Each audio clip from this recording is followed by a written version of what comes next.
আসসালামু আলাইকুম দর্শক মণ্ডলী, এই দেখতে পাচ্ছেন এটা আমাদের মাদ্রাসা ভবন।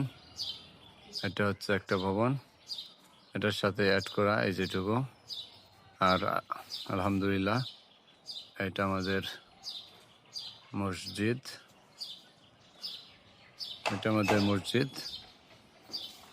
আমাদের যে মসজিদটুকুই আছে এটুকুতে আমরা সন্তুষ্ট। আলহামদুলিল্লাহ, আল্লাহর অসংখ্য শুকরিয়া আদায় করছি। আর এটা আমাদের উত্তরপাড়া ঈদগাহ মাঠ এবং মাদ্রাসার ছাত্রদের জন্য মাঠ। এটা আমাদের মাদ্রাসা দেখতে পাচ্ছেন। এখানে আমরা ঈদের নামাজ আদায় করি। আর যদি দেখাই, আমাদের মসজিদ ছোট হোক আর ভালো মন্দ যাই হোক, এটাতে বিশেষ করে আমি খুবই সন্তুষ্ট আছি। আলহামদুলিল্লাহ, আল্লাহর কোটি কোটি শুকরিয়া।